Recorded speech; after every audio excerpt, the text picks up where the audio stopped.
Hey folks, welcome back to Ed's Garage. Today I'm going to show you how I set up a brand new Hyundai Elantra for my client that's picking up the car today. Now the reason I do this type of setup, the reason I kind of go over and do these things is because of the fact that a lot of things from the factory are disabled or set up in such a way that most people actually don't like it. So what I'm going to do is I'm going to set it up in a way that most people do like it. Make sure that all of the features are enabled for the client so that they can choose whether or not to use them in the future. And then of course, at the end, when the customer is here picking up their car, I'll go over everything and show them how all that stuff works anyway, and then show them how to disable it if they want. But we're going to go ahead and enable things. So for instance, the smart trunk is not enabled right now. So if I stand behind the vehicle, nothing happens. But this vehicle, of course, has the smart trunk, so it detects the remote fob behind the vehicle and then pops the trunk. But ordinarily, it wouldn't do that. So what type of vehicle is this? Well, it is the 2023 Hyundai Elantra Preferred with tech package and sunroof. Beautiful car. This is the Cyber Gray, and it's actually very, very well equipped. It's got a lot of really cool features, and I want my customer to have the absolute best experience with this when they take it off the lot today. Now, the first thing that I do is make sure that the car is very, very clean, make sure there's no stickers or plastic or anything like that left on it.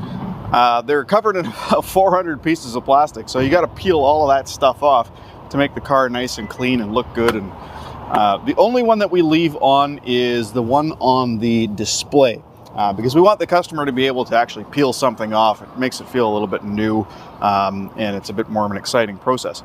But yeah, let's go ahead and jump in the car and set it up. All right, so we're going to go ahead and turn it on. So we're going to start from left and go to right. So on the left, we don't really need to change anything with the mirrors because obviously that is customer specific. What I will do though is I'll increase the brightness of all the dashboard lighting, okay? And then I'll drop it down just one from the top. So I'll put this on 19. Reason being is because that's now nice and bright, but not crazy bright. The last one digit is actually a huge difference at night. So I always put it on 19. Headlights, put them into the on position because that way they'll have daytime running lights on the back of the vehicle, not just on the front of the vehicle. And the nice thing about Hyundais is that the headlights and taillights will actually turn off anyway when you shut the car off, even in the full on position here. What we're going to do here is we're going to run through the menus and just make sure everything is reset and make sure everything that we want to have turned on is on. So currently we're looking at the digital speedometer. We'll zoom in a little bit on the screen here so you can see what I'm talking about. I'm going to be using these two buttons to kind of go through this screen and set it up. So using the up and down button here to start at the top here for a second. So start at the top, we're going to reset the drive info. Now it resets every time you turn on the car anyway. Going to reset the since refueling computer. Going to reset the accumulated info. Sorry, I'm wobbling back and forth with the camera here. My apologies. We're going to go down to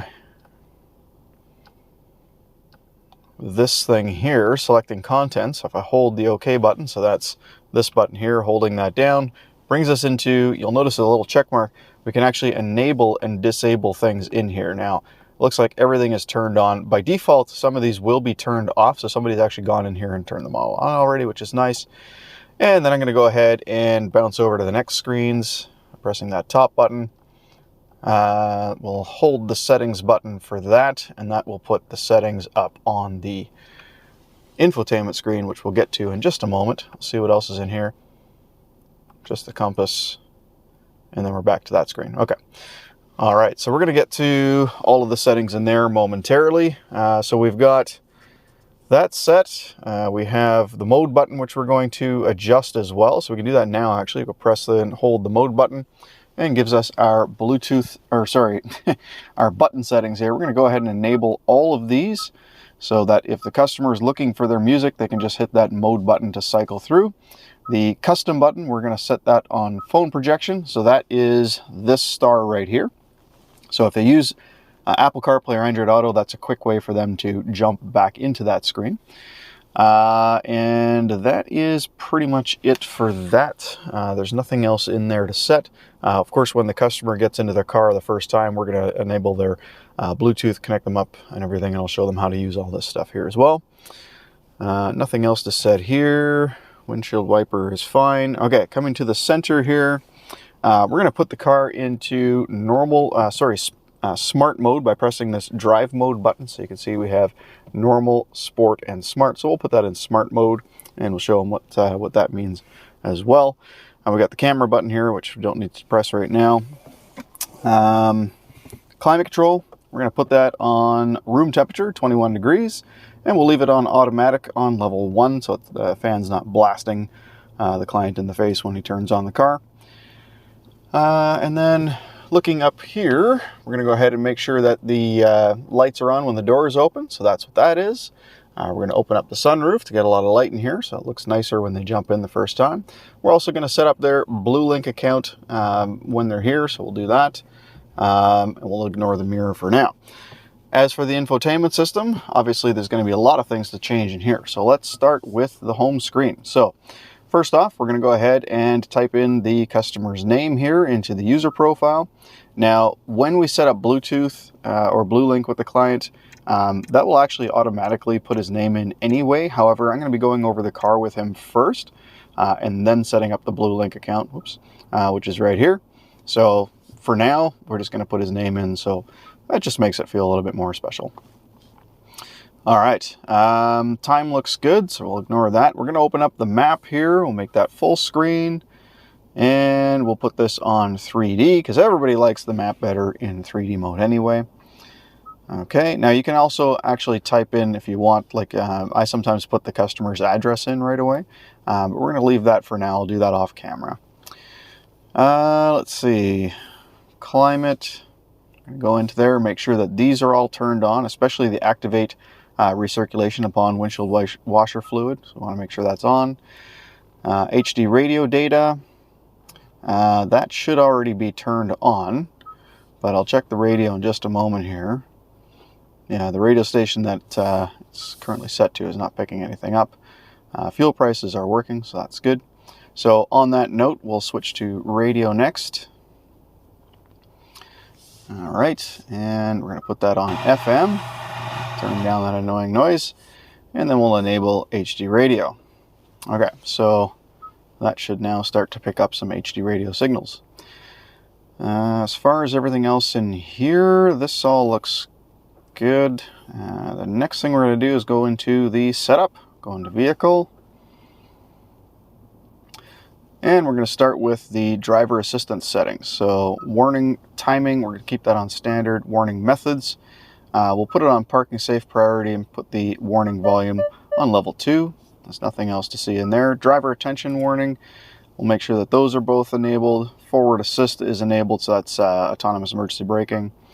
Lane assist, in the event of a person in your blind spot, will actually assist with steering to prevent you in impacting that vehicle. Sorry, that's the blind spot safety active assist, so that's enabled.